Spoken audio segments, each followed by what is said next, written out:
Hilda, tudo bem? Olá. Olá, tudo bem? Boa tarde. Boa tarde.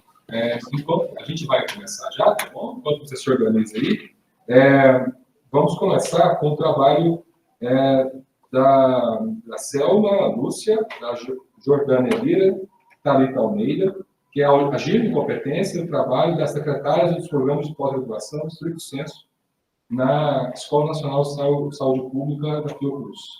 Bom, cada apresentação tem em torno de 10, 15 minutos, e terminado ela, a gente pode já iniciar um debate logo na sequência. Tá bom? Então vamos lá? A gente escuta então a Selma.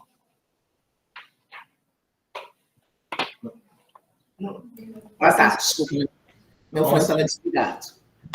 Eu vou tentar aqui compartilhar. Só um minuto, por favor.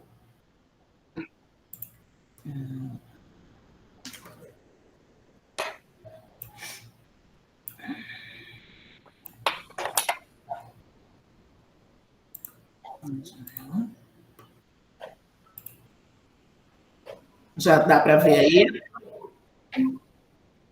Dá para ver? Agora sim. Sim. Sim. Boa tarde, meu nome é Selma Ribeiro. O título do meu trabalho é O Agir em Competência, o trabalho das secretárias dos programas de pós-graduação estrito senso da Escola Nacional de Saúde Pública Sérgio Arouca, aqui na Fiocruz do Rio de Janeiro. Selma, não está em modo apresentação. Não entendi. Não está em modo apresentação. Não está em modo. Não. Deixa eu compartilhar. Clicar ali embaixo. Então. Tem que compartilhar a tela inteira. Ok.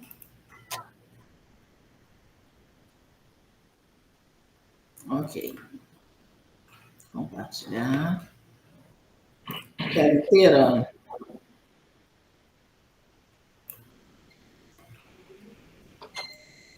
Engraçado que eu não estou conseguindo aqui compartilhar a tela inteira quando aparece a tela inteira. Deixa eu ver.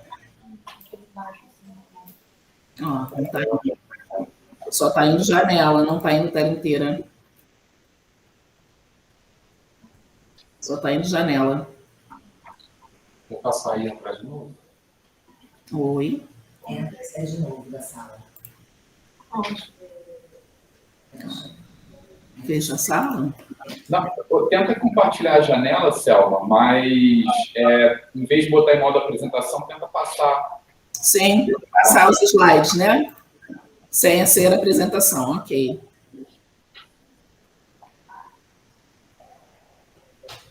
Tá passando? Tá passando. Tá, ok. Perdão, então vou me apresentar novamente. Meu nome é Selma Ribeiro, né? Eu já falei o título do meu trabalho. Esse trabalho ele é um recorte de um TCC que eu fiz no curso de especialização aqui na ENSP. Tive como orientadora Jordânia Costa e Thalita Nascimento, ambos estão aqui presentes. Eu sou de formação administradora, tenho uma MBA em gestão de pessoas e esse curso de especialização em gestão acadêmica, né? De onde originou esse trabalho. Atualmente eu trabalho aqui na Escola de Saúde Pública na pós-graduação, né? Eu atuo aqui nos 6 programas de pós-graduação como uma liderança frente às secretárias desses programas.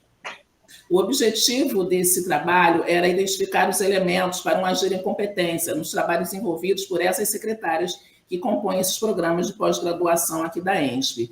E para eu conseguir identificar esses elementos, eu elenquei 3 objetivos específicos, né, que eram identificar as atividades realizadas por essas secretárias na unidade pesquisada, que foi aqui a ENSP, analisar as exigências requeridas pelas atividades dessas secretárias e analisar os recursos que elas mobilizavam para lidar com estas exigências. No referencial teórico, eu trabalhei com a competência, né, numa perspectiva ergológica, né, onde o indivíduo ele realiza essa situação, né, ele tem uma capacidade de realizar as suas atividades, tomar iniciativas de trabalho. E aqui, como diz Zarifian, o comportamento em uma dada situação de trabalho nunca é prescritível, porque cada comportamento desenvolvimento é intrinsecamente parte desta situação. A metodologia utilizada, eu utilizei 2 ferramentas, uma metodologia descritiva. Uma delas foi a aplicação de um questionário no Google Forms, que foi composto por 12 perguntas abertas, e todas essas perguntas estavam relacionadas às atividades desempenhadas por essas secretárias. Essas perguntas foram elaboradas com base no conceito, né, dos 6 ingredientes de competências idealizados por Schwartz. Fizemos também um grupo focal, né, que foi um espaço de diálogo que complementou as informações que eu havia conseguido com o Conformes, mas assim, ainda faltavam alguns elementos que eu precisava para compor o meu TCC. Então, nós resolvemos fazer um grupo focal. Devido a pesquisa ser com pessoas, eu precisei da aprovação do Comitê de Ética em Pesquisa aqui da ENSP. Desse grupo focal e desse questionário, o que eu consegui extrair já dos resultados? A caracterização dos participantes dessa pesquisa são todas mulheres, né? São todas do sexo feminino. As suas formações são em diversas áreas e o tempo de atuação nessa atividade que elas estão compondo era predominantemente de 1 ano, né? Era um tempo curto, são pessoas novas que estão dentro, né, dessas secretarias aqui da ENSP. Os principais resultados encontrados, eu procurei colocar algumas falas, né, linkar algumas falas dessas secretárias ou algum trecho, recorte do TCC com esses ingredientes idealizados por Schwartz. O primeiro ingrediente, ele diz respeito aos protocolos, né, a tudo que está protocolado, tudo que é prescritível.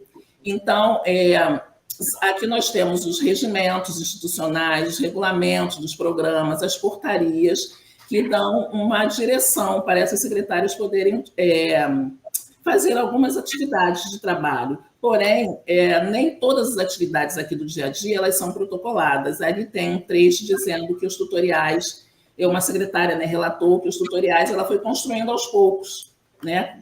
Ela realizando a sua atividade, ela acabou construindo aos poucos um tutorial para que fosse um guia. O segundo ingrediente, ele é o contrário do primeiro ingrediente, né? Ele diz respeito a tudo que não é prescritível, ao histórico, né? As experiências dessas secretárias, né? Então, elas evidenciaram essas experiências, muito assim com as colegas de trabalho, que são pessoas que podem estar ali no meio delas, ou até pessoas externas ao trabalho, mas que tinham uma experiência que podiam fazer elas realizarem as suas atividades. Então, aqui nós temos um recorte que eu coloquei uma situação real do trabalho, que era desenvolver as atividades diferentes, né? Desenvolvidas em diversos setores, e os recursos que elas mobilizaram para isso era justamente receber ajuda das colegas de trabalho. O terceiro ingrediente, ele evidencia-se, né, com a sinergia entre o primeiro e o segundo ingrediente. Então, tudo que é prescritível, juntando com essa experiência, esse histórico que elas possuem para realizar as suas atividades. E elas dizem assim, que é também perceber que cada pessoa é única, não vai ser o mesmo pelo jeito de trabalhar. Cada um tem uma maneira, um jeito de ser. Isso ela quer dizer que elas renormatizam, né, o seu trabalho, ressignificam, porque quando uma pessoa cada indivíduo é singular, então as atividades são realizadas também de uma forma singular. O quarto ingrediente, ele é aquele debate de valores e normas da instituição, né? Então, toda atividade de trabalho, ela tem esse debate de valores e normas. Então, isso foi...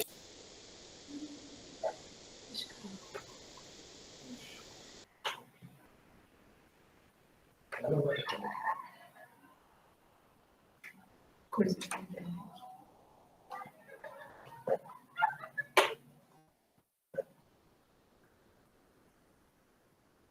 Jordânia ainda está aí.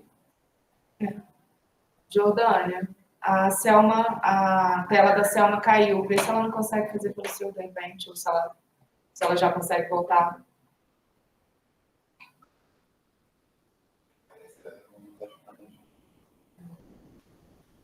Jordânia, você nos ouve?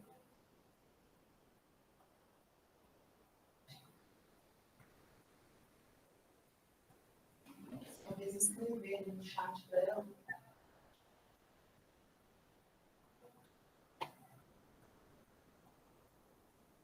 Jordânia, você nos ouve?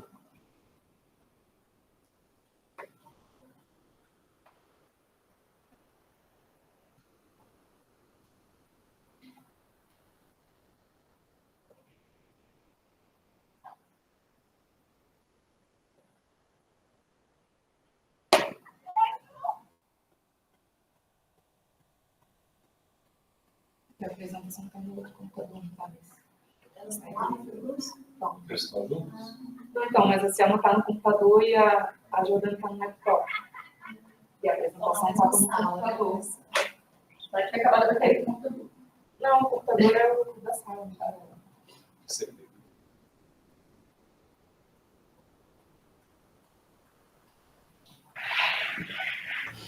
Thalita, boa tarde para todos. Vocês pararam em qual parte da apresentação dela? Quarto ingrediente. O quarto ingrediente sobre o Eu não meio. estou te ouvindo. Calma aí, só um momento. Meu áudio estava desligado. Pode falar. O quarto ingrediente sobre o meio. O quarto ingrediente? Ok. Ela vai entrar de novo, porque também, como a tela dela estava apresentando, ela não percebeu. Eu estou no outro computador no mesmo espaço. Só um momento.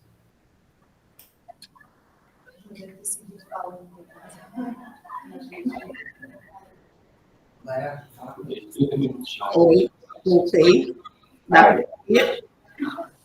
Estamos ouvindo? Sim. Aí, e como eu estava olhando aqui a outra tela, eu não percebi. Parou no quarto ingrediente, tá? Vem a tela novamente? Não, pera. Foi, Sim. foi. Então, retornando. O quarto ingrediente é um debate de valores e normas na atividade, né? Mas não somente os valores pessoais, mas sim os valores da instituição também, né? Em relação com o meio onde elas trabalham. Então, foi um recorte ali, encontramos estratégias para lidar com as coleguinhas e com a gestão, não o enfrentamento. Então, elas utilizam de algumas estratégias para que elas consigam realizar melhor o seu trabalho. E isso ali é um dos trechos que eu achei bem interessante, né? Que elas usam dessas estratégias de conversar com as colegas e não entrar em enfrentamento com a gestão. Isso ajuda elas a desenvolver melhor as suas atividades. O quinto ingrediente é a incidência desse quarto ingrediente, né, de debate de valores e normas sobre todos os outros ingredientes. Então, esse quarto ingrediente, isso mesmo, o quarto ingrediente ele pode potencializar, né, as atividades, ou ele pode desmobilizar também essa incidência, essas atividades, né, ali dentro do ambiente de trabalho. Isso aí, e também traz assim, a compatibilidade dos valores, né, com os valores institucionais e os valores do coletivo de trabalho. E ali, quando ela diz assim, que o planner também físico, né, me ajuda bastante, ela estava querendo dizer que foi uma estratégia que ela utilizou para além de organizar o trabalho dela, né, ela é uma forma que ela tem de lidar também com as suas atividades. O sexto ingrediente é a importância do coletivo do trabalho. O que chamou muita atenção aqui nesse resultado foi justamente terapia de grupo com as coleguinhas, um desabafo coletivo. Choramos juntas, nos abraçamos e voltamos a trabalhar. Isso quer dizer que o coletivo de trabalho ajuda muito no dia a dia, como é que eu posso dizer? No psíquico, né? Então, isso foi um ponto muito forte nesse estudo. Apareceu muito esse coletivo de trabalho, essa ajuda coletiva que elas têm, né, dentro da secretaria de cada programa de pós-graduação. Aqui eu coloquei umas conclusões que eu obtive nessa pesquisa, que as prescrições são insuficientes e estão longe de alcançar o que é requisitado de fato nas atividades de trabalho. Existe uma mobilização constante para dar conta do trabalho. E cada secretária é singular e lida com as situações e as suas dificuldades de forma singular a partir dos debates, seus valores e normas e também do meio que elas estão convivendo, né, no meio de trabalho. Que não se pode falar em competências a partir de uma lista de atributos, porque essa competência, né, a partir dessa perspectiva, dessa abordagem ergológica, ela vai muito além do que aquilo que se lista como atributos para a secretária ser competente, uma pessoa, né, um indivíduo ser competente. Para um agir de competência, essas secretárias precisam mobilizar uma série de recursos para atingir os seus objetivos e os objetivos da organização. E também eu vi nessa minha conclusão que essa pesquisa ela traz elementos significativos de reflexão sobre os processos de trabalho, tanto para a gestão quanto para as secretárias. Aqui é o meu referencial bibliográfico e eu agradeço a atenção de vocês.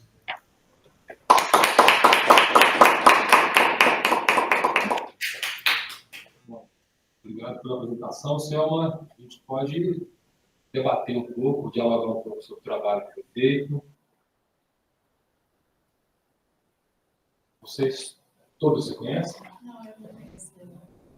Selma, vou te fazer uma pergunta, então. Você estava ouvindo? Vocês escutam bem? Estou ouvindo.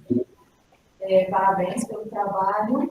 Eu fiquei com uma curiosidade se você teve acesso ao tutorial que você citou no primeiro ingrediente, porque nesse sentido desse percurso que ela vai construindo, eu fiquei imaginando se ele não está também numa interface de primeiro e segundo ingrediente. Se é construído à medida que ele é feito, é na experiência também, né? O que compõe esse tutorial?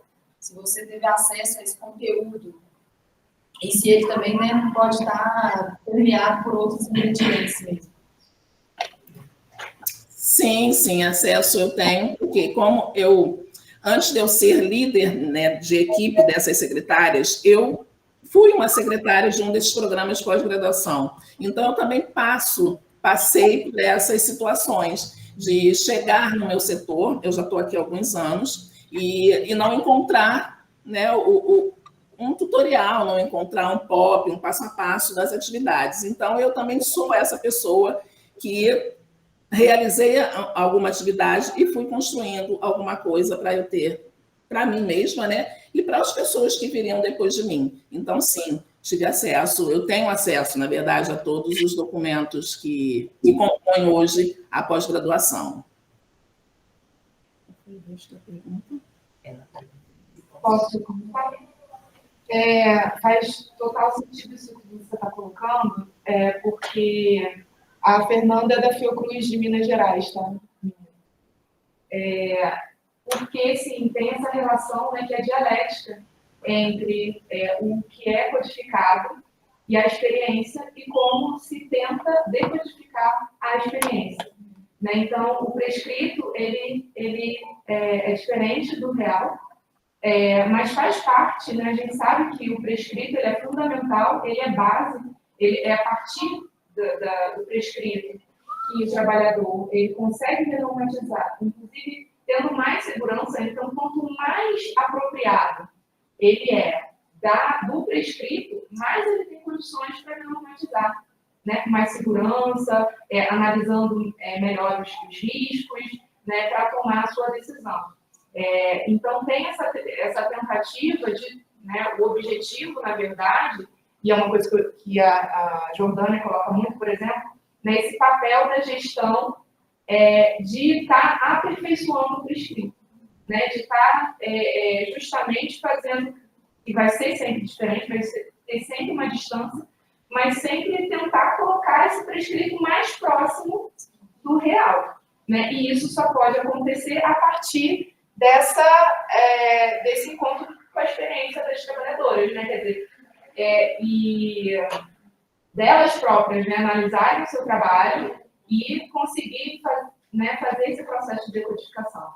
E aí é interessante também que, justamente, os ingredientes, eles são heterogêneos, né, e são interdependentes, e essa divisão entre os ingredientes, ela é mais didática, para mostrar que existe tudo isso, que tem uma complexidade, mas que, na verdade, isso está tudo junto, está tudo misturado. Então, exatamente, quando ela está no processo de codificação, que é relacionado ao primeiro ingrediente, ela está mobilizando todo esse histórico que ela tem da experiência, né? Quais situações eu já passei, o que vale deixar registrado, né? Tem um valor que é não só da organização do trabalho, mas também de, eu preciso deixar uma coisa prescrita para quem vai chegar depois de mim, né, para eu passar o trabalho para alguém, né, então, e aí é essa justamente a competência pela perspectiva ergológica, é justamente esse agir em situação, mobilizando tudo isso, né, todo esse caldeirão de ingredientes, né, como o Schwartz cita, para poder melhorar o trabalho, conseguir executar o trabalho em consonância com os seus valores do ambiente. Só mais uma pergunta. O grupo focal, ele trouxe secretários de departamentos diferentes? Junta pessoas que têm, por exemplo, processos de trabalho diferentes, ou, assim, apesar da mesma função, mas em locais distintos? Você pode repetir, por favor, a pergunta? Porque para a gente sai um pouco picotado. Thalita, a gente está conseguindo ouvir até um pouco melhor, não sei se ela está mais perto. Poderia fazer essa gentileza? Obrigada. A pergunta é sobre o grupo focal. Se reuniu secretários de departamentos diferentes, que têm processos de trabalho diferentes, apesar da mesma função. Ouvi. Não, o grupo focal foi entre as secretárias dos 6 programas de pós-graduação que compõem a ENSP. Né? Não tivemos pessoas de diferentes departamentos. E sim, elas fazem atividades semelhantes, né? Por serem todas de programas, apesar de terem programas acadêmicos e profissionais, mas as atividades são muito semelhantes. Selma, você fez um trabalho assim, que parece uma coisa, estava ali, era só fazer, mas ninguém teve a iniciativa e a engenhosidade de levar adiante. Então, acho que o seu trabalho é valioso desse ponto de vista, porque o trabalho de secretariado de programa de pós-graduação, ele é fundamental na instituição, né? Mas é um trabalho, por vezes, banalizado. E não é. Ele é cardinal. Né? Então, acho que vocês têm que tentar publicar o trabalho depois, né? Desenvolver e publicar. E acho que é uma boa pista que você pegou para desenvolver. Parabéns, então. E gostaria de fazer uma pergunta. No ingrediente 6, estão me escutando bem? No ingrediente 6, um elemento que está no interior dele, que é importante, é a questão da... O Will Schwartz usa um termo que ele mesmo não gosta, mas é porque não tem outro, que é a ideia de entidades coletivas relativamente pertinentes. É uma sorte de composição interna à equipe, não prescritiva, que se constitui no próprio desenvolvimento do trabalho, que permite uma sinergia ali entre posições diferentes, né, inclusive na hierarquia, que faz com que o trabalho saia, ao fim das contas. Aquilo possa ser feito. Né? É uma cooperação invisível que existe. Né? Você chegou a identificar isso? Você pode dar exemplo para a gente?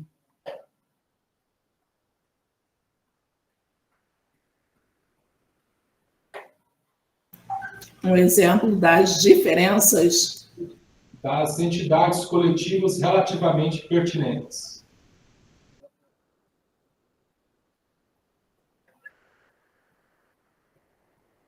Isso. Né? Então, estávamos aqui trocando. As identidades coletivas, elas são o próprio grupo. Né? Eu entendo que elas são assim, o próprio grupo ali onde contém as secretárias. Então, o que eu posso ter identificado ali? Estamos aqui pensando, só um minutinho, por favor. Posso contribuir? Pode. Posso contribuir aqui com a Selma também, né? Na verdade, esses coletivos, é muito interessante, a sua pergunta é uma pergunta interessante, porque no próprio trabalho, quando o trabalho foi realizado, o próprio grupo sofria um processo de reestruturação dessa organização do trabalho. Então, tinha ali um grupo coletivo, os próprios profissionais, mas também tinha um outro grupo do coletivo, se a gente pode assim identificar, da própria gestão, e que foi até um elemento citado nos grupos focais dessa dificuldade, por vezes, de compreensão, seja por parte da gestão daquilo que aqueles trabalhadores estavam colocando, e seja por parte dos trabalhadores daquilo que aquela gestão estava exigindo deles nessa nova reconformação dos processos de trabalho. Então, na pesquisa, foi possível identificar uma lacuna, e essa lacuna foi justamente de como melhorar essa relação entre os coletivos, vamos assim pensar, seja o coletivo ali dos próprios trabalhadores e esse outro coletivo que seria os próprios gestores que estavam conduzindo esse processo novo de organização do processo de trabalho. Isso foi uma questão trazida, e o próprio grupo relata na experiência que a prática do grupo focal, a prática de estar num lugar separado, pensando e discutindo o trabalho, ao mesmo tempo que fazia elas refletirem sobre aquilo ali, davam para elas um alívio diante de alguns conflitos existentes em decorrência dessas mudanças. E a partir dali, que já era uma ação iniciada anteriormente, mas essa ação se potencializa a partir desses coletivos, desses encontros, delas se organizarem para semanalmente também sentarem, e esse papel era muito conduzido por Selma na ocasião, com essa liderança, como ela já disse, que fazia semanalmente a continuidade daquilo que foi a experiência do grupo focal, mas é claro, numa dinâmica de discutir ali o próprio processo de trabalho, a agenda, aquilo que tinha que acontecer, como melhorar a prática de trabalho, e até mesmo, atualmente, a gente já tem frutos disso, alguns processos de trabalho que foram alterados, que foram modificados, como, por exemplo, o processo seletivo de maior envergadura da escola, que é o processo seletivo dos cursos de mestrado e doutorado, que estamos nesse processo agora, e que já teve uma mudança, e que essa mudança também ocorre e começa a partir dessa discussão do que vai ser a atribuição de cada grupo, como isso vai ser colocado, e que chega também no momento em que essa conversa e essa articulação entre o coletivo dos trabalhadores também é levado para esse coletivo dos gestores e se encontra um caminho comum para que a atividade seja, então, realizada.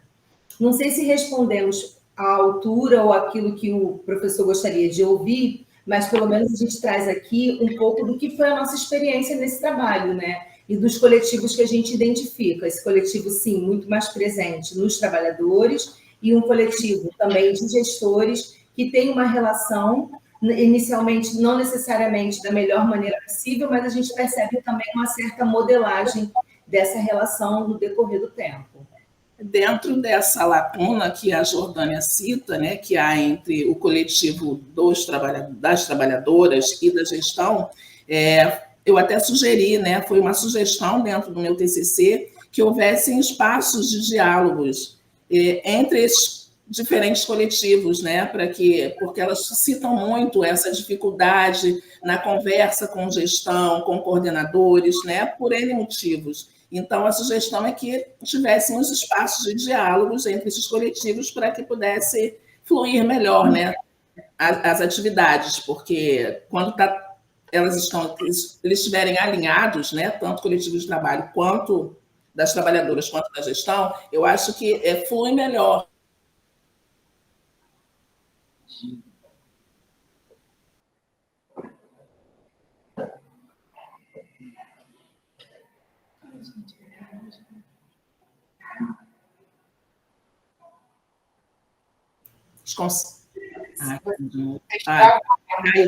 Caiu de novo? Não, deu uma travada, voltou. Na parte que você dizia que a coisa fluía melhor. Isso, que eu estava falando que a partir, né, dessa sugestão, eu acredito que, havendo essa conversa desses coletivos, flui melhor tanto as atividades de trabalho quanto propriamente das secretárias, porque a gente teve relatos aqui que falavam muito dessa parte do corpo, da mente, né, de não estarem bem por conta de algumas situações. Então, foi uma das minhas sugestões do meu trabalho. Posso fazer uma complementação, entendendo, né, esse espaço como um processo de aprendizagem também?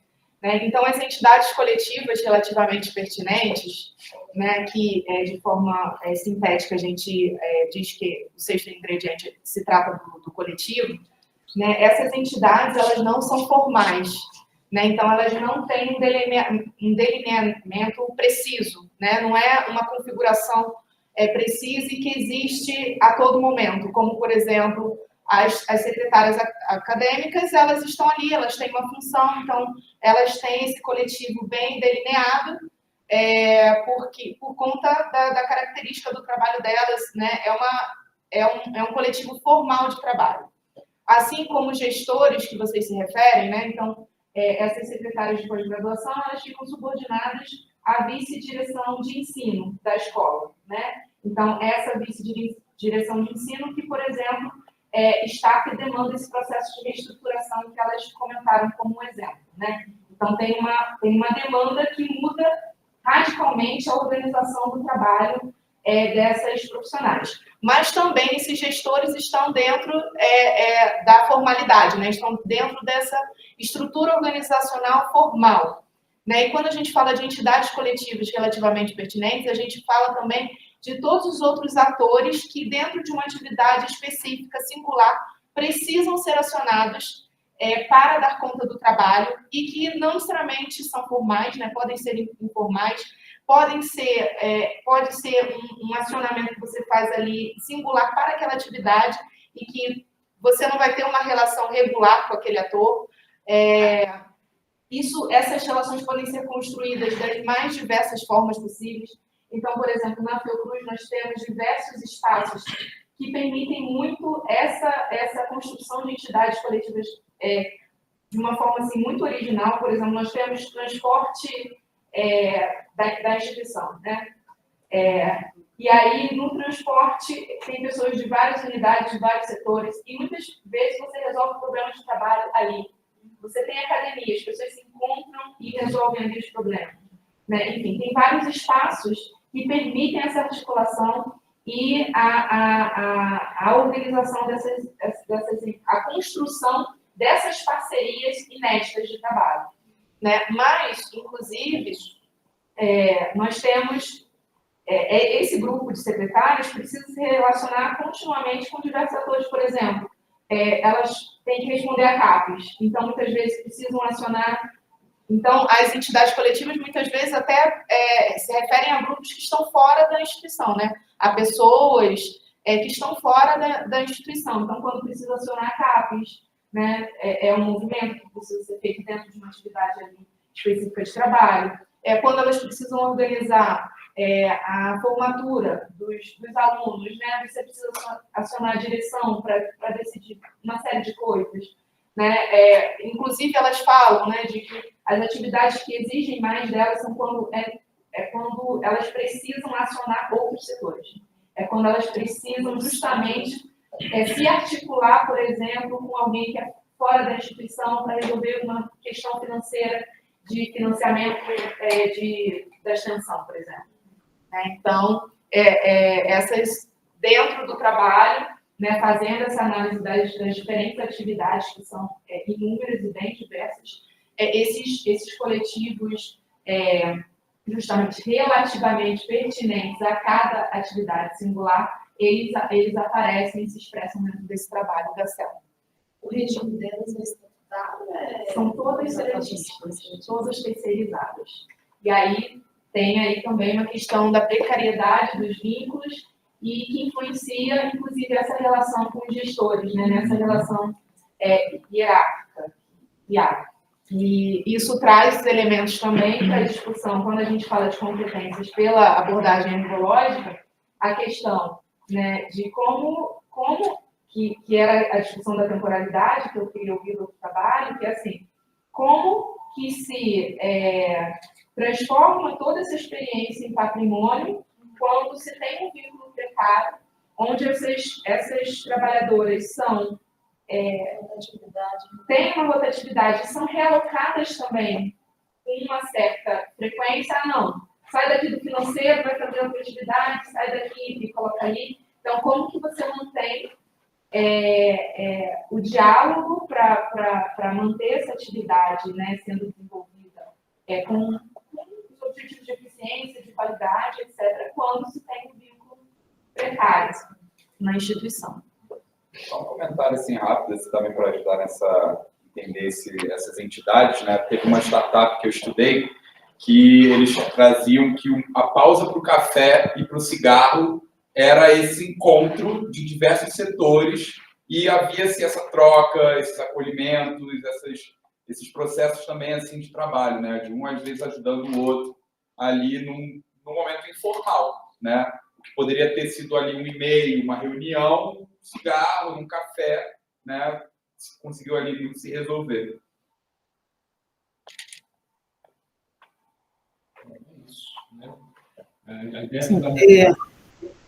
Nós temos também, né, falando nessas entidades coletivas, nós temos um grupo no WhatsApp, que é o grupo da gestão acadêmica. Apesar de nós não sermos nós chamamos aqui de Secretaria Acadêmica, que é o SECA, aqui a ISC nós temos essa diferença que é separado. Né, os programas de pós-graduação é separado da secretaria acadêmica, mas nós estamos incluídas nesse grupo de secretarias acadêmicas porque há muita troca, né? Há muita troca de informações ali. Então, acho que isso também faz parte, né, dessas entidades relativamente pertinentes, né?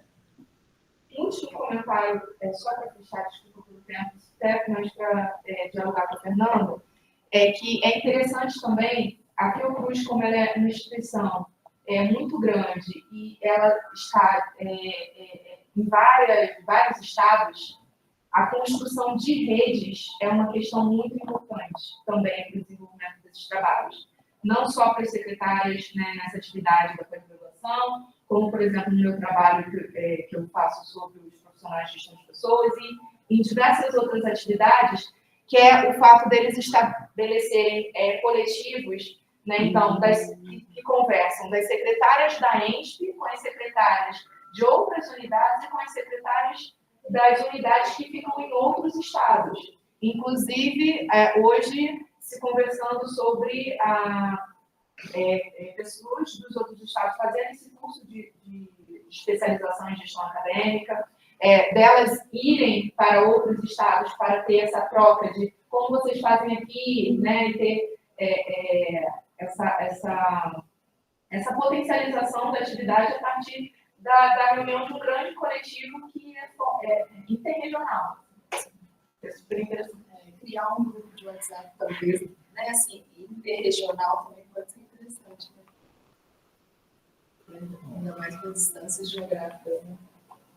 Acho que é isso. Parabéns pelo trabalho, tá? Muito bom. Vamos seguir. Obrigada. A gente passa na sequência ao estudo da Hilda Augusto de Matos e do Admar Bonifácio, que é o teletrabalho, uso de si e contexto de trabalho.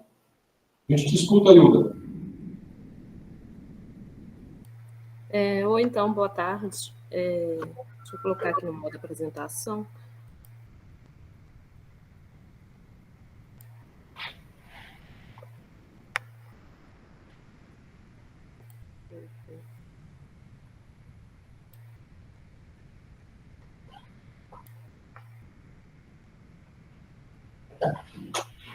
Não está aparecendo. Aproveita aqui que eu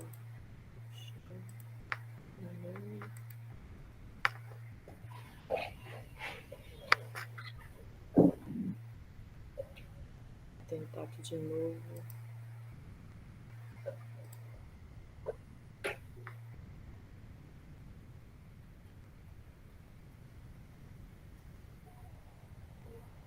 Não sei se eu vou compartilhar.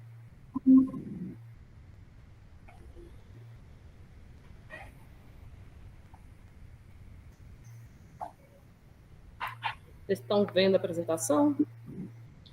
Não, só a tela. A tela do Meet, vai aparecer. Deixa eu ver aqui.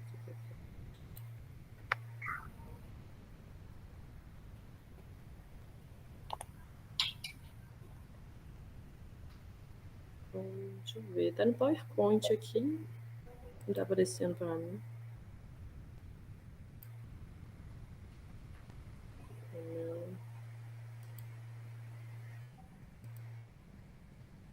Não.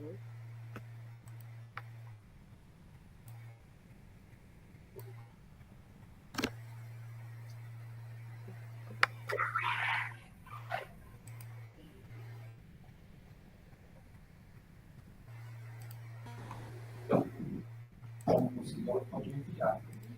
Beleza? Passa.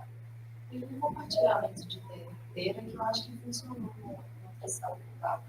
Aí ela tem que ficar na tela da apresentação. Sim, você fala da parte que é, por exemplo. Ela mesma compartilha a tela toda. Eu só venho que ela ficar no Meet, ela vai para a tela da apresentação. A tela, você consegue compartilhar a tela inteira, não? Ah, consigo. Deixa eu ver. De repente você não aparece para a gente, mas a gente te escuta e acompanha os slides. Depois você Ela que não veio a gente, né? Aí, agora sim. Isso. E agora vocês estão vendo a apresentação? Sim. Ah, então ótimo. Então, eu me chamo Hilda, eu sou psicóloga, né? Formei na UFMG. Em abril agora eu terminei o meu mestrado em Educação Tecnológica pelo Cefet. E aí meu orientador é o professor Edmardo.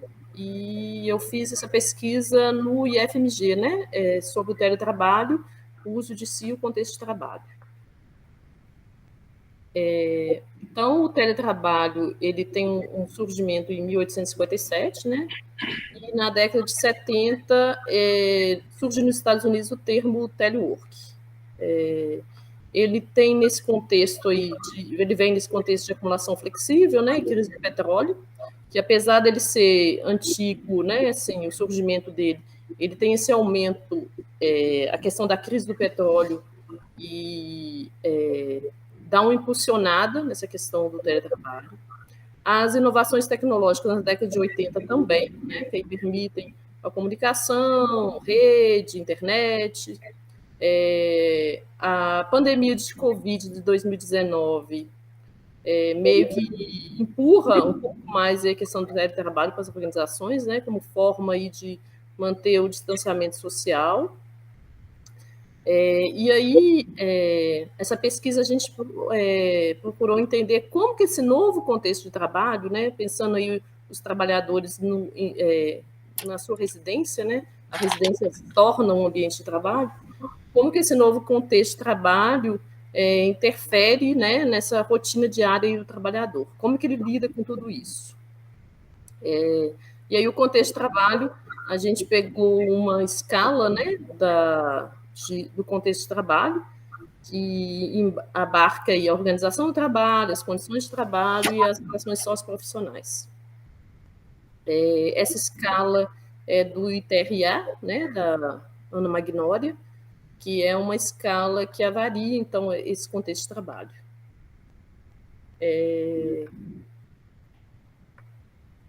E aí o problema de pesquisa foi como que os servidores, então, dessa instituição, eles fazem uso de si nesse novo contexto de trabalho. O objetivo seria compreender os modos como os servidores fazem uso de si nas situações de teletrabalho. A instituição, inicialmente, ela, com a pandemia, ela aderiu aí ao teletrabalho, né, de modo assim, mais ainda sem uma regulamentação. E depois, com a questão da regulamentação do programa de gestão do governo federal, ela né, assim, adere a esse programa e aí inicia-se, né, o teletrabalho formalmente falando, né? A justificativa, então, trata-se de um tema atual, e é uma escassez de trabalho científico que aborda o teletrabalho no serviço público brasileiro.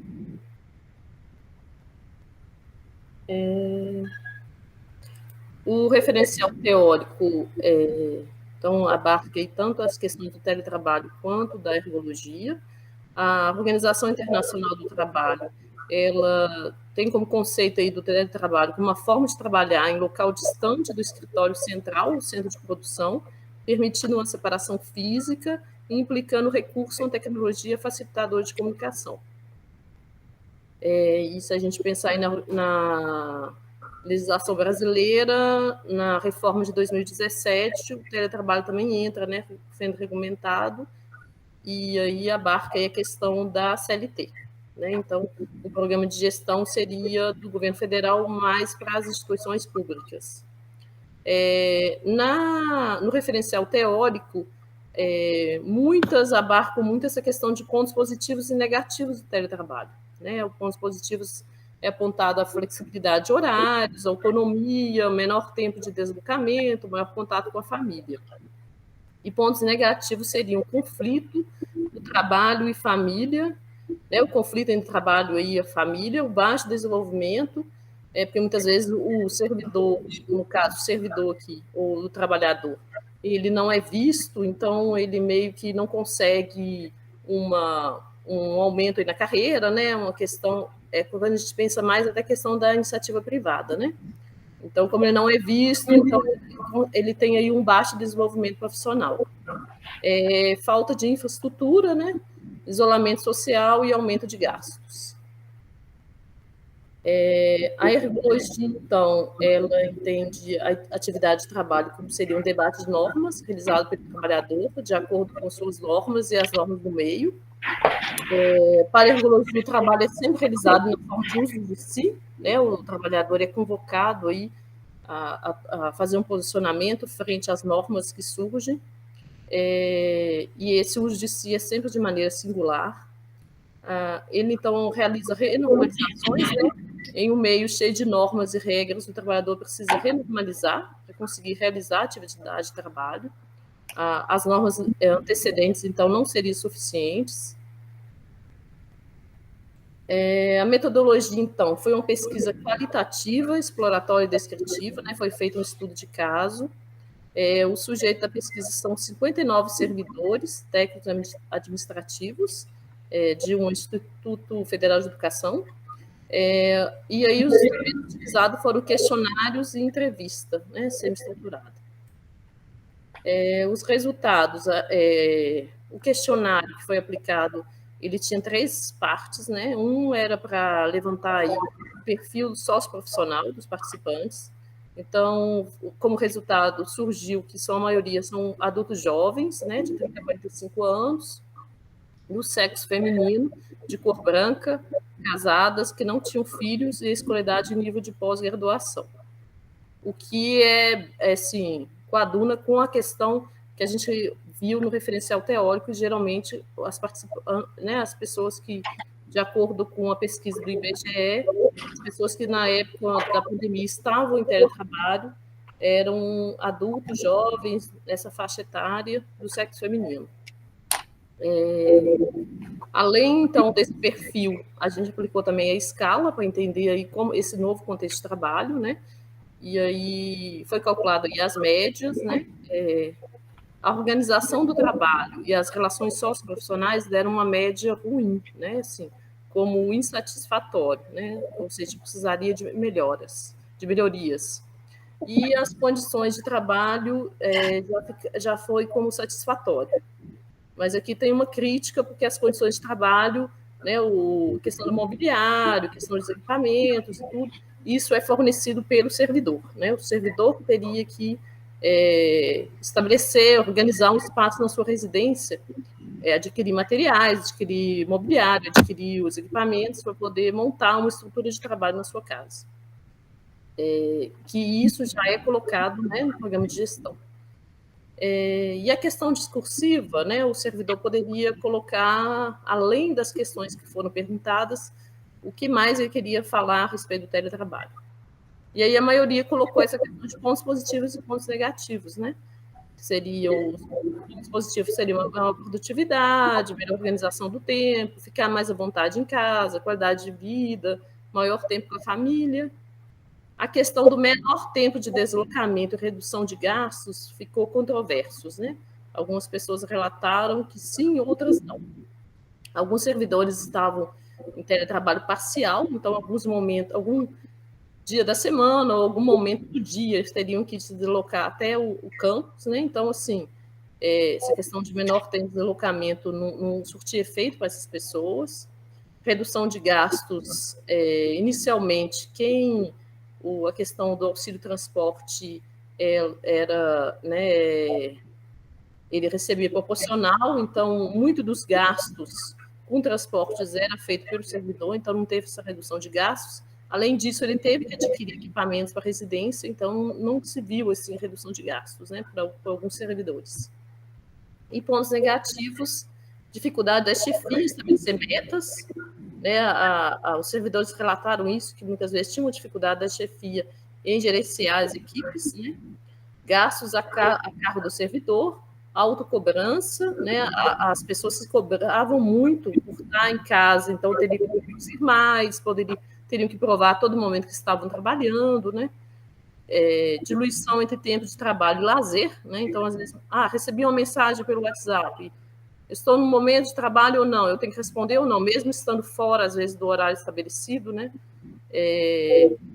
E a questão de interrupções, né, no ambiente doméstico, também foi um ponto controverso, porque alguns relataram que tinham mais interrupções no ambiente de trabalho, né, no campus, e outros relataram que não, que no ambiente doméstico eram menos interrompidos, conseguiam se concentrar mais.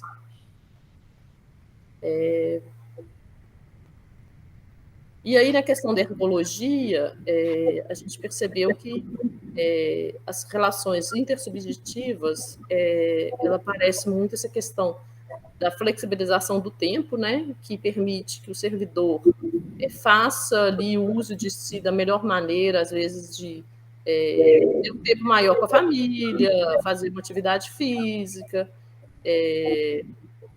mas, por outros, também, essa questão do tempo, eles se sentem pressionados a demonstrar que estão trabalhando, né? Então, às vezes, eles recebem algum tipo de controle ali das chefias, né? Para ver se a pessoa está realmente ali trabalhando, né? Às vezes, uma mensagem fora de hora, às vezes a pessoa ligava, né? E eles perceberam também que, na pesquisa, a gente percebeu que as chefias que estão em teletrabalho, elas compreendem melhor, né, os detalhes aí, e a pressão por resultados é substituída por uma maior colaboração. Então, essa dificuldade da chefia em gerenciar equipes, né, em teletrabalho, ela é diminuída, né? Tem aí uma melhoria quando a chefia também está em teletrabalho e entende como que cada pessoa lida com essa questão do gerenciamento de tempo, com a questão das interrupções. Há, né, aí uma nebulosidade entre o público e o privado, né?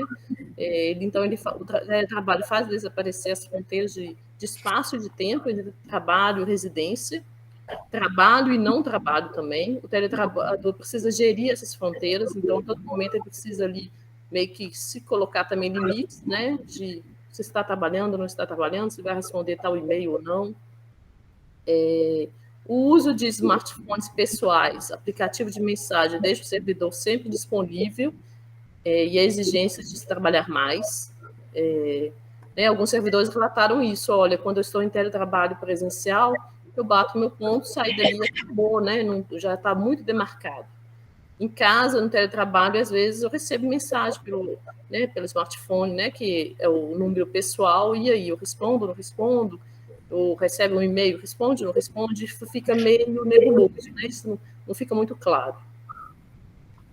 A questão dos valores, né? No teletrabalho, cada trabalhador depara com os valores dimensionáveis ou mercantis, né? Deve arcar com espaço na residência para realizar o trabalho. Há valores sem dimensão, como tentar fazer o melhor com os recursos que possui, mesmo que não haja cobrança para isso. Então, teve um servidor relatou isso, que mesmo não sendo cobrado, muitas vezes ele procura o máximo ajudar a instituição, ou fazer o melhor que ele consegue para poder, que é um valor que ele tem como servidor.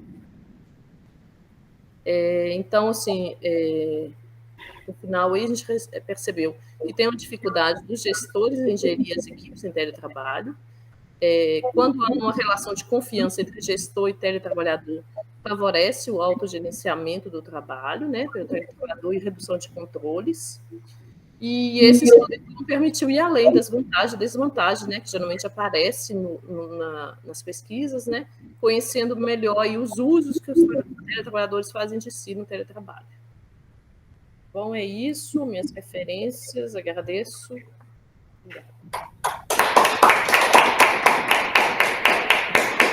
E aí, Hilda, muito bom. A gente dialoga um pouquinho, então, sobre o seu trabalho. O colega presente quiser comentar. O colega está vendo que está à distância. Bom dia, está me ouvindo, Hilda? Sim, estou ouvindo. Bom dia. Meu nome é Rayana, sou do Cefet Rio de Janeiro. Gostaria de parabenizar você pelo trabalho. Eu oriento alguns trabalhos também sobre teletrabalho, com foco sempre em tecnologia, mas é uma discussão sempre muito interessante, muito relevante, que foi intensificada pela pandemia. E aí também deu luz para o estudo sobre esse tipo de trabalho. E o foco do seu trabalho, pela pegada da tecnologia, são os usos de si, que você colocou muito bem aí as dúvidas, né? Se eu respondo ou não respondo e-mail, WhatsApp, as delimitações de horário de trabalho. Né? E eu gostaria de saber, na sua experiência durante a revisão desse trabalho, se em algum momento, né, o mesmo trabalhador tomou decisões diferentes, né, fez escolhas diferentes a partir de uma mesma situação. Caso sim, quais foram os valores pessoais ou as situações que permearam essa decisão? Por exemplo, responder um e-mail fora de um horário de trabalho. Ora ele responde, ora ele não responde. Quando ele responde é porque é o chefe, quando ele não responde é porque não é. O que conduz às tomadas de decisões? Como que ele convoca o uso de si para agir diante do trabalho? Compreendeu? Compreendi. Muito interessante a sua pergunta, assim, que me fez voltar um pouco, né, nas entrevistas e tudo. Sim, teve relatos, assim, até, assim, bem diferentes, assim, né, às vezes do mesmo servidor. Ele relata, às vezes, por exemplo, de responder um e-mail ou uma mensagem no WhatsApp. Tem muito a ver, às vezes, com como que ele lida com as relações com os colegas, por exemplo, ou com a chefia, né? Com os colegas, às vezes, tem um bom relacionamento com colegas, se querem, por exemplo, ajudar o colega em algum momento, né? Eles, às vezes, respondem essa demanda, né? E, às vezes, quando esse relacionamento, ou mesmo até com a chefia, quando esse relacionamento não é tão bom, ou é mais profissional mesmo e tal, a tendência é ir mais para a regra, para a norma, né? Não estou no meu horário de trabalho, então meio que não sou obrigado a responder. Então, sim, apareceu isso. Relações humanas muitas vezes conduzem à prática do trabalho, né? Dada uma não é normativo, né? O horário de trabalho. Isso, esse o relacionamento, sim. Obrigada. Eu também queria saber um pouco mais, sim, sobre a sua percepção na pesquisa. Apesar de eu não estar pesquisando exatamente a questão do teletrabalho, mas abordando exatamente isso, eu, como psicólogo, eu acabo recebendo muitos pacientes que estão nesse contexto, né? Principalmente desenvolvedores de software.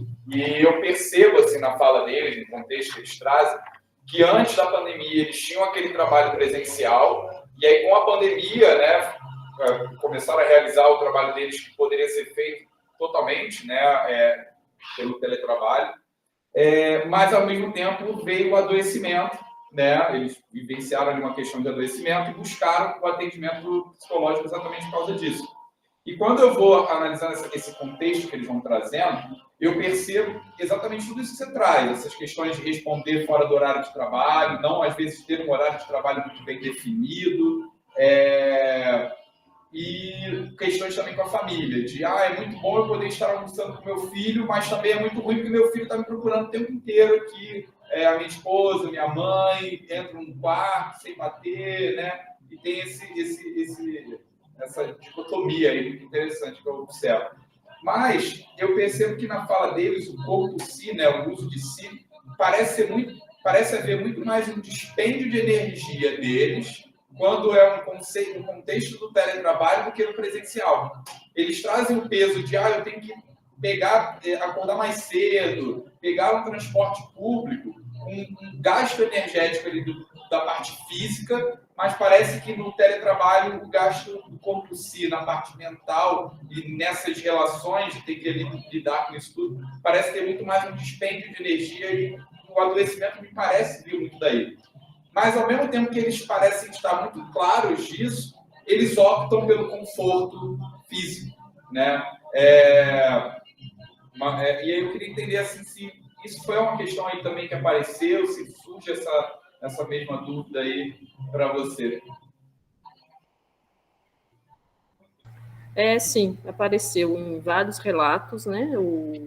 Os servidores relatam essa questão de mesmo ter que organizar a questão com a família, né? De interrupções, de como que também cada família lida com isso, né? Que também tem essa como que teve um caso assim, muito interessante que eu achei nas entrevistas que duas servidoras na mesma situação, como que era tão diferente, assim, uma servidora que tinha uma criança pequena, ela conseguiu o apoio da mãe e não interrompia de momento nenhum, né, que ela estava trabalhando, né, a família entendia que ela estava trabalhando.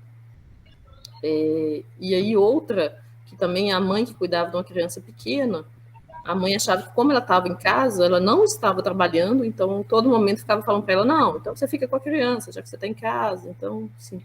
E aí ela não conseguiu fazer o teletrabalho, ela achou melhor ir para o ambiente de trabalho para poder meio que demarcar para a família, olha, estou trabalhando, né? Então, assim, tem isso mesmo, né?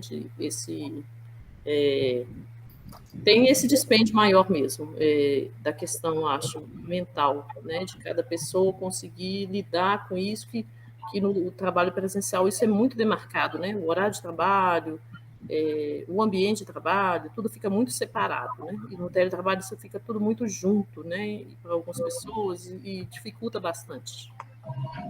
Uma coisa interessante que você falou aí sobre a questão dos acordos, né? Você estipular acordos com as pessoas que estão ali na casa.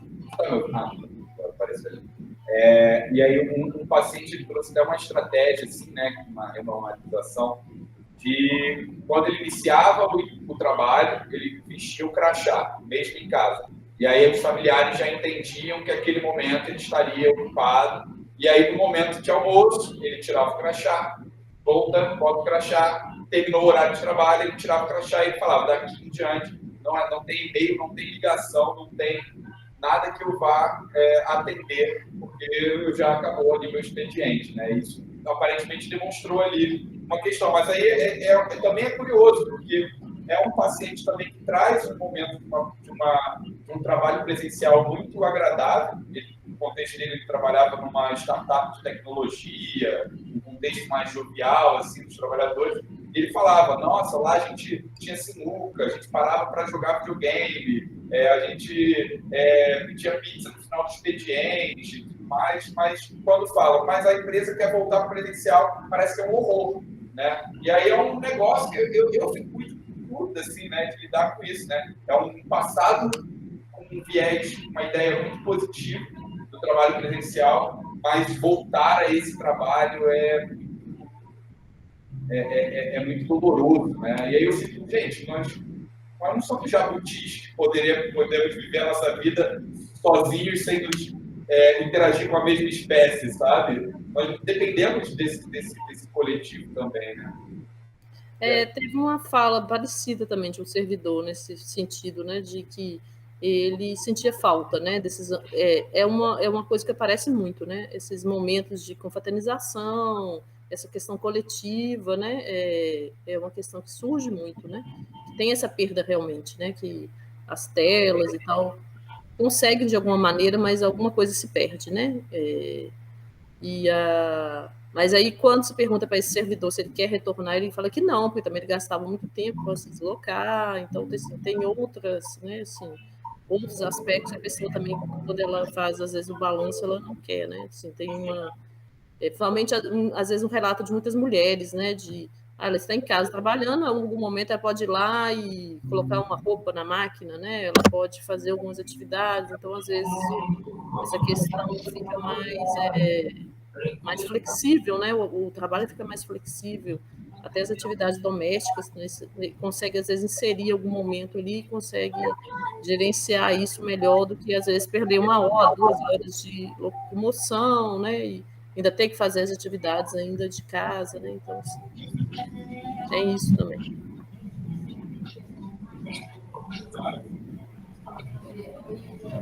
Eu parabéns, eu acho tão impressionante, né? Quando a gente vê que de trabalho, você com 59 entrevistas, né? Como é que você se recorda? A cada comentário aqui, você se lembra, né? Do quanto você está imbuída mesmo desse resultado, né? Das suas entrevistas. Gente, é muito legal isso, né? Como é que você resgata isso facilmente. Eu acho esse tema do teletrabalho, assim, muito fascinante, porque eu trabalho com isso desde 2014, desde antes mesmo da pandemia. Eu não tinha me apresentado, né, na primeira pergunta. Sou fisioterapeuta e trabalho no setor de saúde ocupacional de Algodão. E eu trabalho com a formação e treinamento para a formalização de teletrabalho nessa instituição desde 2014. Então, fui vendo como que isso foi mudando radicalmente ao longo do tempo, e a pandemia foi um marco mesmo, né? Então, hoje a discussão lá é muito intensa em relação a essa autorização do maior número de pessoas, porque a norma hoje nesses órgãos ainda limita a quantidade, é isso, né, que vocês estão fazendo, assim, de modo que virou um desejo mesmo, né, de todos os trabalhadores. Né? Eu acho que isso está muito claro, acho que a gente teve um ganho real de qualidade de vida, né, em vários aspectos, apesar dos seus pontos negativos. O que eu vejo é que as instituições, ao invés de cuidar desses pontos negativos, a gente está querendo negar essa existência desse teletrabalho. Né? E quando você coloca, até a Luciana chegou, minha colega de trabalho, essa semana mesmo a gente conversou sobre isso, essa dificuldade realmente da gestão. Né? O quanto que, a princípio, a avaliação é que essa dificuldade da gestão que funciona, que puxa mesmo esse retorno ao trabalho presencial, né, por várias razões. Tem falta de treinamento. Eu achei muito interessante que a sua pesquisa traz que as chefias, né, os gestores em teletrabalho têm um melhor desenvolvimento dessa gestão com os teletrabalhadores. Né? É um pouco que a gente conversou com a Luciana, eu sou chefia dela, ela trouxe isso dessa minha facilidade de lidar com o teletrabalho, porque eu acho que para mim faz muito sentido o trabalho à distância. Assim, outra coisa que eu queria pontuar do seu trabalho é que você traz no início dos pontos negativos, a questão do desenvolvimento, como se fosse mais ligado às instituições privadas, mas aí eu queria trocar com você, né, e te perguntar, porque lá no nosso órgão, essa dificuldade de progressão, no certo sentido, está presente também.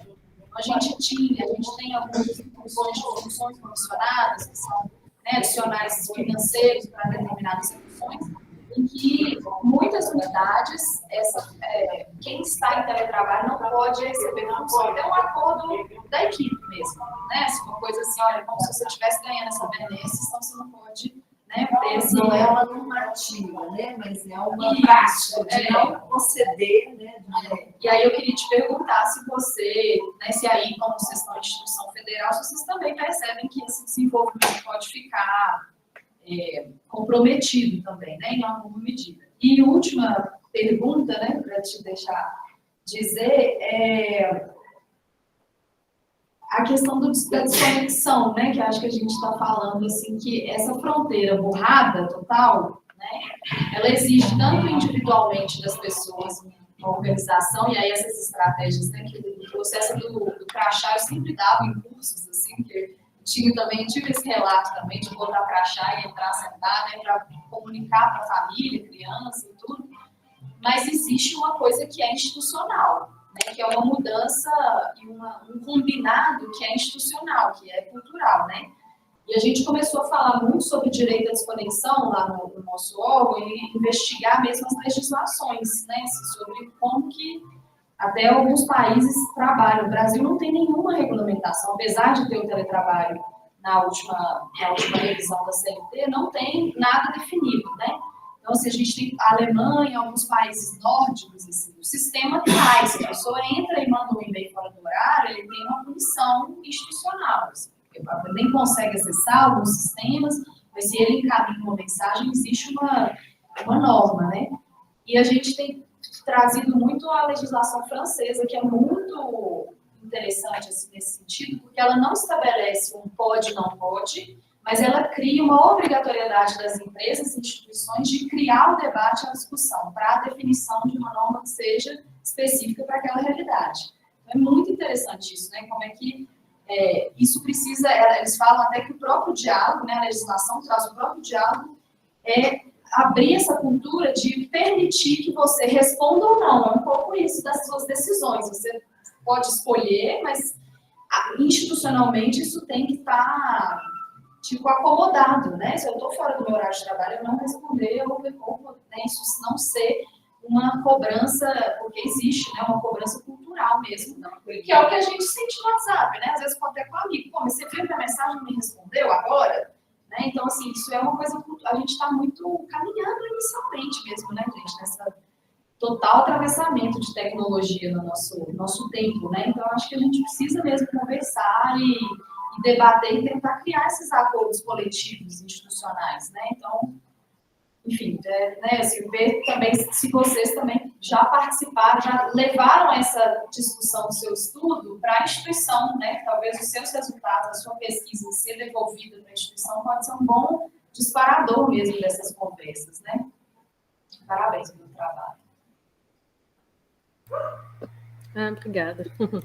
Em relação, que você estava me perguntando em relação a, né, assim, a promoções e tal, a questão da carreira, na instituição lá, no que eu trabalho, tem muita questão do teletrabalho parcial com as chefias, né? Eu acho que tem uma certa resistência do teletrabalho integral para eles, né?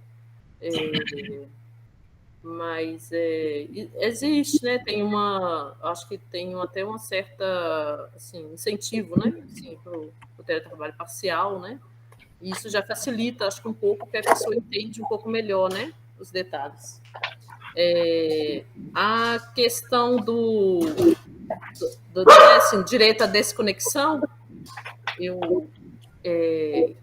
uma colega, né, até também orientando a do Edmardo, ela estudou essa questão, né? Ela estudou essa questão do assédio moral e do direito à desconexão. Essa é uma pesquisa bem interessante também que ela fez com o TRT, né? E ela muito bacana, né? A Angélica, acho que Mesquita, e aí ela estudou bastante essa questão, muito bacana, né? Como que acho que até ela pegou a questão de um processo, de uma pessoa que entrou com um processo contra essa questão, né? Mas realmente não tem legislação, né, brasileira a respeito. Ela estava estudando muito a legislação, acho que da França, né, francesa. Mas realmente eu acho que entra em algumas nuances, né, da questão do trabalho, né, até que ponto essa questão, o trabalho fica privado, né, questão privada. Eu acho que não tem tanta essa separação, né, entre público e privado. Eu acho que existem coisas boas e coisas ruins, assim, né? É uma coisa meio preocupante a questão de adoecimento, né? E a questão de cobranças, né?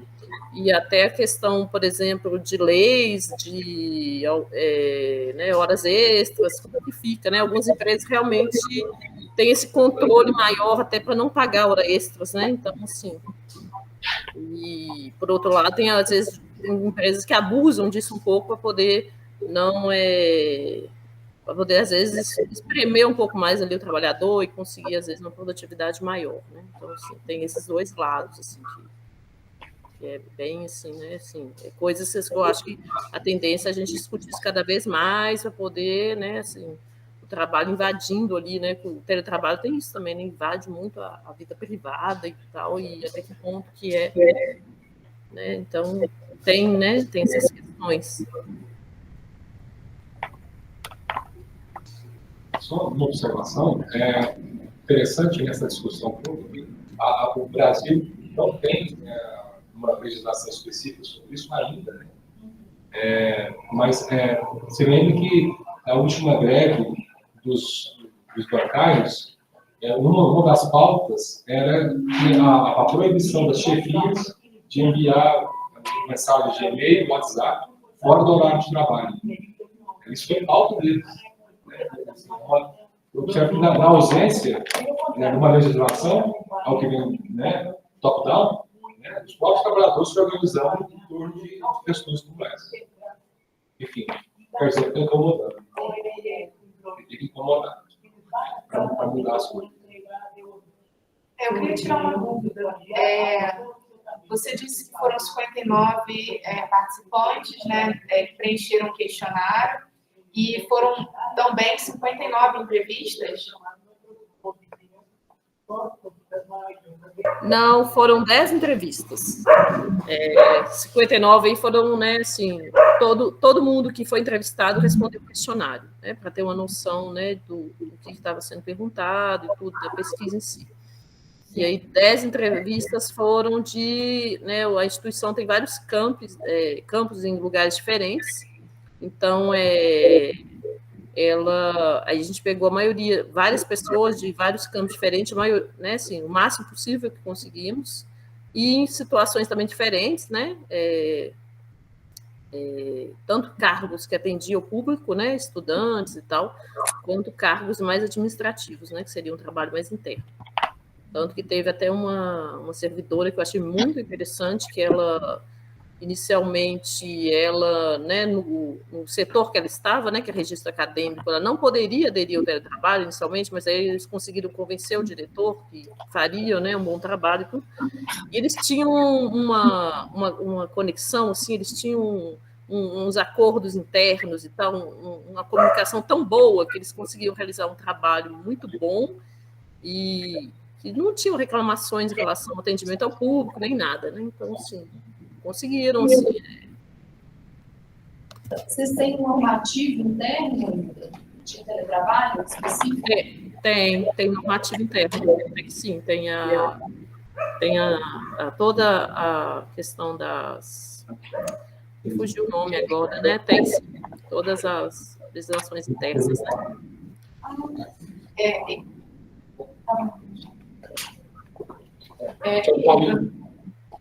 Eu queria fazer mais um comentário só. Eu achei interessante que você colocou na sua conclusão, né, que não se trata de vantagens e desvantagens, né? Porque muitas publicações ficam nesse entorno, né?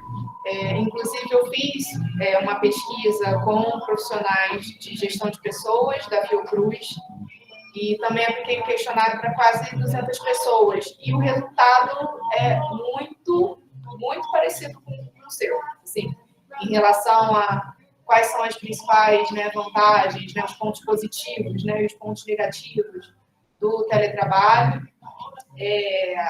Assim, muito, muito parecidos mesmo. Mas é isso, não se trata de vantagens e desvantagens. O Schwartz vai falar que a gente precisa que as mudanças no trabalho, elas são da própria natureza do trabalho, né? Que o trabalho se desloca, então que não dá para a gente fazer generalizações, né? Isso é bom ou é ruim, né? Então, por isso que a discussão do trabalho remoto é tão complexa, né?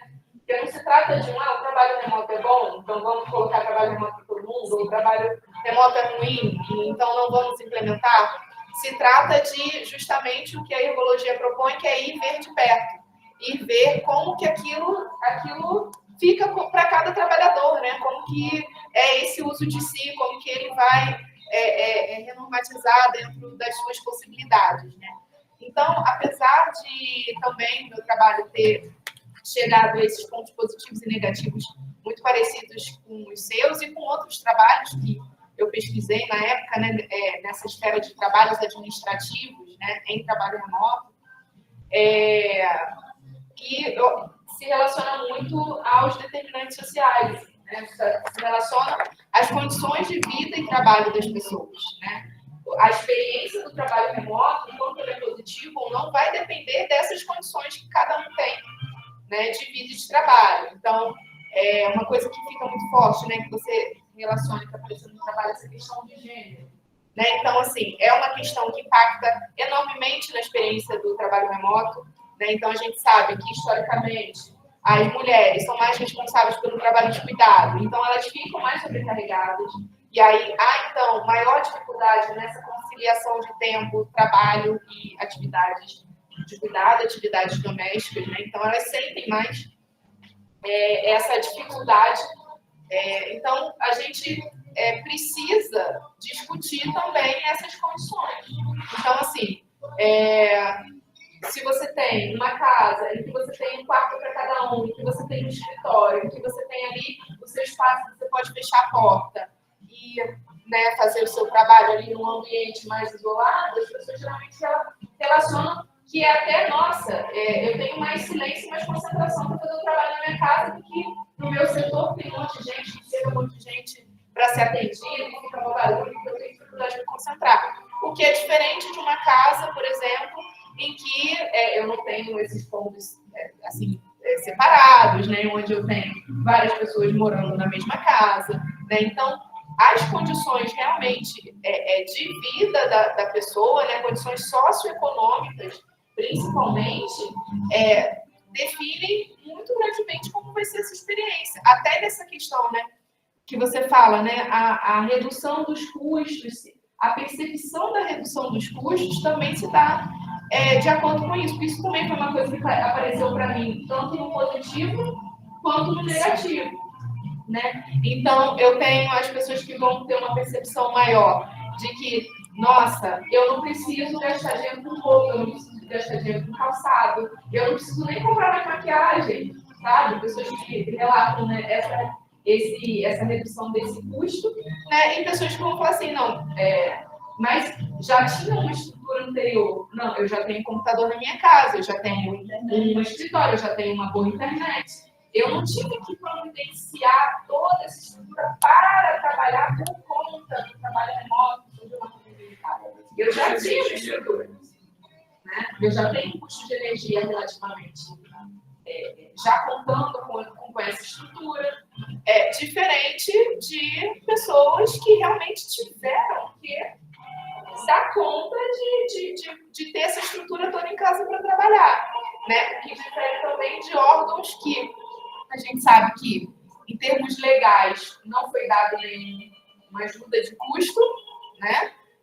O governo não se responsabilizou em oferecer essa estrutura, né? Como, por exemplo, na área de educação, algumas escolas, né, deram equipamento, ou deu um valor para os professores poderem fazer a compra de equipamento e tal. A gente não teve isso, né, na esfera do governo federal, nos trabalhos administrativos, mas, por exemplo, na nossa instituição, foi permitido que os trabalhadores levassem a cadeira, foi permitido que os trabalhadores levassem o computador da sua sala. Então, assim, por isso que o meio, né, também influencia as suas possibilidades, né, de agir no seu trabalho, né? É isso. Eu posso ter uma instituição que entende, né, tem uma concepção de cuidado com o trabalhador e se preocupa, não. Eu sei que talvez você não tenha condição de, do nada, ter essa estrutura. Então, você pode levar a cadeira. Olha, você pode levar o computador. Tem instituições que, de volta, você tem que se virar. E é contigo mesmo. Então, de fato, essa vivência, né, essa experiência, né, do trabalho remoto, ela vai ter uma grande diferença a partir de qual instituição você atua, em qual tipo de trabalho, né, você realiza, as suas condições socioeconômicas, as suas condições de vida. Né? Então, eu tinha várias... eu aproveito e vou dar uma corrida na praia, né? Já que o tempo que eu elimino o deslocamento, eu vou dar uma corrida na praia. Ou eu tenho uma casa de praia, eu passei a fazer o trabalho remoto de lá, e na hora do almoço eu dou mergulho. Então, assim, as condições impactam enormemente nessa experiência, né? Então, é sempre bom destacar que é isso, não se trata de generalizar, mas de ver ali de perto a realidade de cada trabalho, né? E é isso, por exemplo, na Fiocruz, eles se preocuparam de fazer uma normativa, né?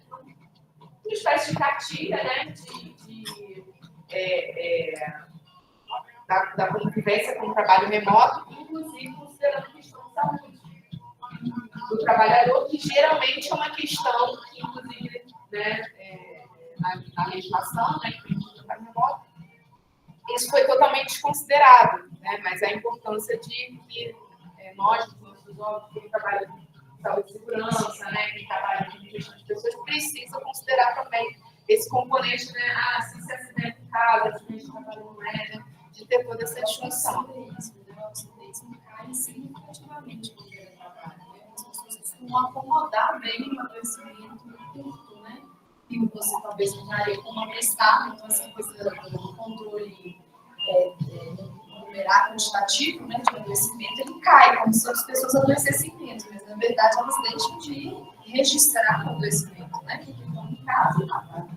E é interessante isso que a gente tem uma entrevista social lá para a formalização do teletrabalho no setor de assistência social. Essa coisa da infraestrutura, da formação de vídeos, sociedade familiar. Então é muito... Infelizmente, não é uma entrevista que poderia indicar ou contraindicar, ela não interfere no processo, mas ela tem um apoio, né? Ela tem uma entrevista de orientação mesmo, né? Nesse sentido. Acho que é interessante o trabalho do setor. Eu acho interessante essa fala da Fernanda, que é essa possibilidade de regulação, né, que o trabalhador tem para relacionar essa flexibilidade. Então, assim, eu estou passando mal, eu estou com uma enxaqueca, eu estou com alguma questão, em casa, eu consigo fazer uma regulação, tipo assim, eu vou tomar um remédio, vou deitar 1 horinha e eu consigo me recuperar e voltar para a minha atividade de trabalho, né? Que dentro do espaço, né, formal e a linha física de trabalho presencial, eu talvez não teria essa possibilidade. Então, há regulações, né, que são possíveis também no trabalho remoto, né? Mas que tem a ver com esses controles que a Hilda colocou, de quanto mais eu tenho uma relação de confiança com a gestão, eu consigo fazer esse autogerenciamento, né? Eu ter essa capacidade de regular e decidir, né? Sem esse controle tão prescritivo, né? Então, a dúvida de momento, a obrigação de mostrar que está trabalhando, né? Isso é muito simbólico, né? Você se sente obrigada a estar ali respondendo ou mandando alguma coisa. Eu estou há muito tempo sem mandar alguma coisa, né? Você vê lá, é muito louco, né? Como se você não estivesse trabalhando, se você não está comprovando para alguém, né, que você está fazendo alguma coisa. Isso quando não vem presencial. Isso quando também não vem os sistemas, né, tecnológicos de controle. Eu tenho um paciente que ele fala que a empresa dele colocou lá que ele tem que estar mexendo no mouse, no teclado. Aí ele mesmo fala, às vezes quando eu vou lá, só dá uma mexida no mouse para mostrar que eu estou ali. Nos Estados Unidos eu vi, eu acho, uma empresa que estava colocando detector dos olhos, assim, para ver para onde a pessoa está olhando, e aí todo o software faz todo um mapeamento, né, de quanto tempo a pessoa estava ali, o que ela produziu, né, e o software dá um score, assim, pelo algoritmo, que você não tem uma explicação de como que ele chegou a esse resultado, né. E eu acho interessante também, nessa questão da regulação, que, assim, não é o mesmo em todo o tempo, né? A gente viveu diferentes tempos na pandemia, né? O processo de você ir abruptamente para o trabalho remoto, depois a vivência de vários tempos, né? Durante a pandemia e depois quando, né, termina, e o quanto fica em presencial, quanto fica em remoto, né? O quanto esse trabalho remoto deixa de ser algo relacionado com a pandemia. E assim, por exemplo, na atividade que eu pesquisei, havia essa preocupação de mostrar que estava dando conta do remoto. Porque havia uma discussão de que, por exemplo, a gestão de pessoas deveria ser considerado essencial e que a gestão de pessoas deveria estar presencial durante a pandemia. Porque porque tem os trabalhadores que são essenciais e que estão presenciais e que precisam do atendimento presencial. Tinha essa discussão. Então, se a gente está aqui, isso vinha como demanda dos trabalhadores presenciais, assim, essenciais. Não, se a gente está aqui, o RH também precisa estar. E aí a gente, né, tinha que argumentar que todo o trabalho que era realizado poderia ser feito e o atendimento não ia ficar precário, assim, que eles não deixariam de ser atendidos por estar no remoto. Então, havia como que uma necessidade de mostrar que damos conta no remoto, a gente consegue, ninguém vai ficar prejudicado, com medo de ser obrigado pela gestão a ficar presencial e ser exposto, né, ao risco e tudo mais. Então, havia uma coisa de assim, chega a mensagem do WhatsApp, você tem que responder instantaneamente. Chega o e-mail, você tem que responder instantaneamente, para que não haja nenhuma reclamação com a direção, de modo que, olha, vocês não estão atendendo, vocês não têm que vir presencial. Então, havia uma autocobrança, e de, inclusive, à noite, sábados, domingos, né, em qualquer horário. Então, para não perder o benefício, né?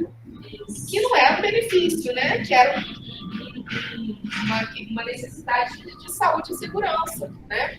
De entender o que é essencial, o que não é essencial. O essencial era que hoje eu acho que eu ainda vejo isso acontecer nesse sentido do perder, né? Como hoje, ao retornar, você tem as instituições enxergando como benefício, sim. Eu vejo que as pessoas até deixam de trazer as dificuldades por exatamente isso. Eu preciso mostrar, quando eu perco total o teletrabalho. Então, eu não vou nem falar quais são as minhas dificuldades, o que são os negativos. É muito... Mas o que eu queria dizer é essa questão da regulação do tempo, e isso também foi num primeiro momento. Depois que as coisas se acomodaram e não, realmente, a gente está sendo atendido, não, realmente, o trabalho está sendo feito, está funcionando, e etc. Isso vai... Só um minutinho, eu vou ter que me ausentar um minutinho e volto, tá? Só um minutinho. Tá.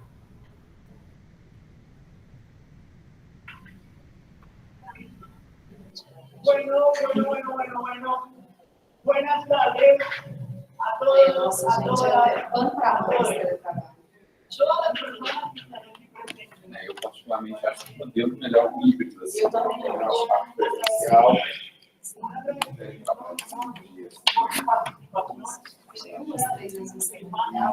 Mientras tanto, perdón. 2024, estamos ahora mismo. Nossa, meu sonho, eu perdi o áudio, lá, né? Aí, assim, de vez em quando, eu me autorizo um dia, alguma coisa que eu preciso mesmo, estar muito concentrada, eu faço uma vez, mas é bem de vez em quando. Então, Milton, o que eu estava colocando é que essa regulação ela vai se alterando no decorrer do tempo, né? E tem a ver com essa questão da temporalidade ecológica, né? Desses aprendizados que você vai tendo, que você vai modificando o trabalho, a ponto que, em algum momento, por exemplo, algumas unidades fizeram, olha, campanhas de boas maneiras, assim, de, sabe, de... Etiqueta virtual. Não antes mesmo, depois do horário de trabalho, né? Tenha determinados cuidados, né?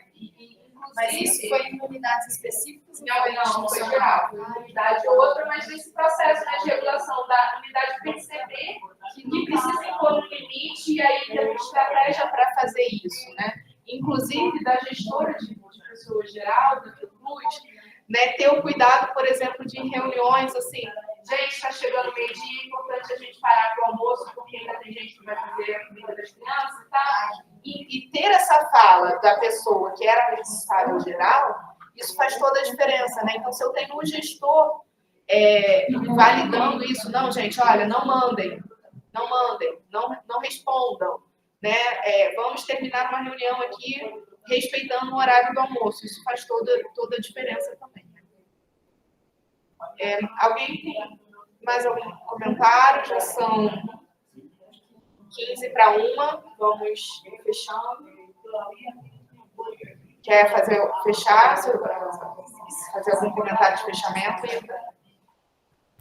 Não, acho só interessante, né, tudo que você falou, realmente surgiu também na pesquisa a questão da perda do benefício, né, as pessoas se autocobrarem para responder mensagem, às vezes que recebe 10 horas da noite, algumas coisas assim, exatamente com esse medo de perder o benefício, né? Assim, que eles consideram o teletrabalho como um benefício. Então, isso surgiu também na pesquisa.